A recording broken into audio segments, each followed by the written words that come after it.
adalah gembalaku,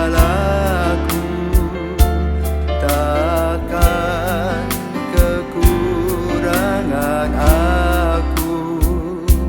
Ia membaringkan aku di padang berumput hijau. Saudara-saudara terkasih, selamat pagi. Salam jumpa lagi dalam Sabda Siap Saji. Rabu 8 Juni 2022, hari biasa, pekan ke-10. Marilah kita berdoa dalam nama Bapa, Putra, dan Roh Kudus. Amin. Allah Bapa yang Maha Esa, hukum dan nubuat para nabi telah terlaksana dalam diri Yesus, Tuhan kami. Semoga hidup kami dijiwai oleh cinta kasih yang pernah memenuhi gembala dan pemimpin kami menuju keabadian. Ialah Yesus Kristus, Putramu dan pengantara kami, kini dan sepanjang masa. Amin.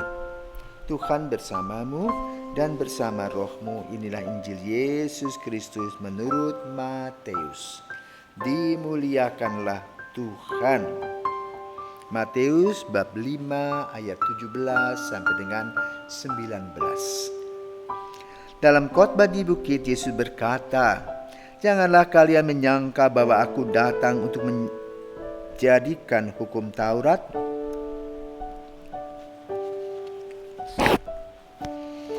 Inilah Injil Yesus Kristus menurut Matius. Dimuliakanlah Tuhan." Matius bab 5 ayat 17 sampai dengan 19. Dalam khotbah di bukit, Yesus berkata, "Janganlah kalian menyangka bahwa aku datang untuk meniadakan hukum Taurat atau kitab para nabi.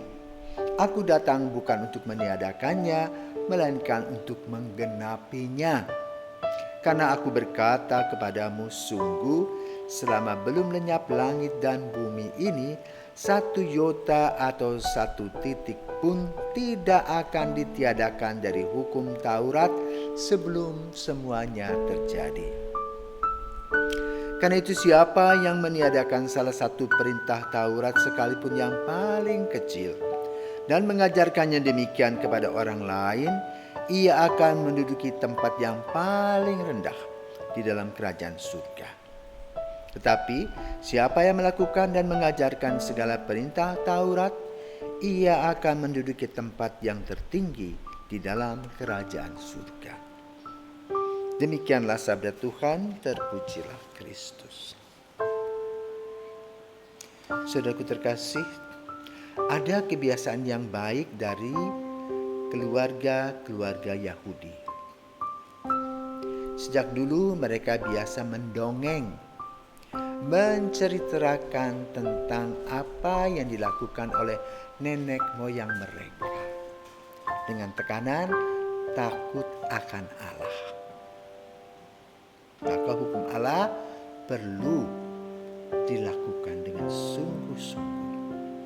Maka hari Sabat adalah hari yang betul-betul luar biasa bagi orang Yahudi, bahkan sampai fanatik. Apapun yang terjadi mereka tidak repot. Yang penting hari itu adalah hari Tuhan. Mereka hanya membaca Torah.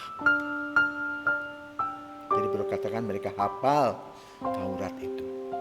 Dan anak-anak kecil biasa mendengarkan cerita-cerita dari kitab Taurat mereka. Kebetulan kitab Taurat mempunyai ciri khas, yaitu bersifat naratif, bercerita. Cerita tentang apa? Sejarah keselamatan. Ini yang hebat. Maka lalu kita juga sebagai gereja Kristen pengikut Yesus melanjutkan Taurat kita dalam bentuk perjanjian lama.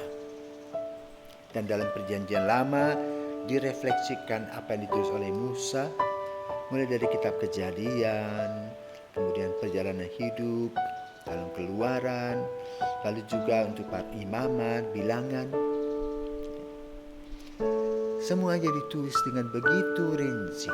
bagaimana harus berdoa, apa yang boleh dimakan, bagaimana tata krama, bagaimana tata perkawinan, pokoknya hebat. Dan Yesus menyempurnakan dari 10 perintah Allah menjadi hukum kasih. Nah, hukum kasih berkaitan dengan intuisi kita, perasaan kita, belas kasih kita.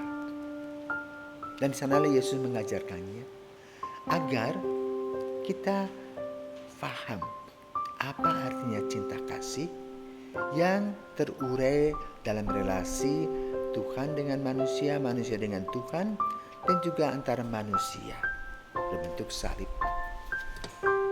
Maka dikatakan 1 iota pun tidak akan diubah.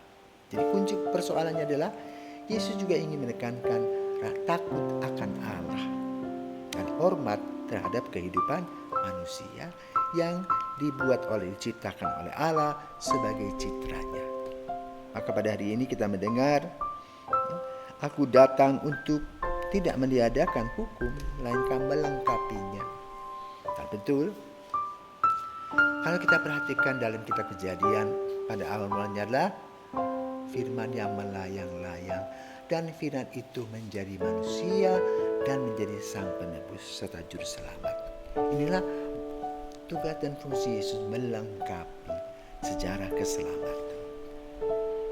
Maka refleksi dari Injil Matius pada hari ini adalah refleksi tentang bagaimana menerjemahkan rasa takut akan Allah yang diuraikan dalam cinta kasih dan dilaksanakan dalam diri Yesus sebagai Sang Juru Selamat. Maka kita perlu menjaganya. Siapa yang bisa menjaganya, dia akan mendapatkan kebahagiaan karena dia sendiri akan mendapatkan keselamatan tersebut. Mari kita membuktikannya dalam kenyataan hidup sehari-hari melalui cinta kasih, belas kasih dalam hidup, takut akan Allah yang terurai di dalam cinta antar sesama, bahkan memahami musuh-musuh kita. Tuhan memberkati.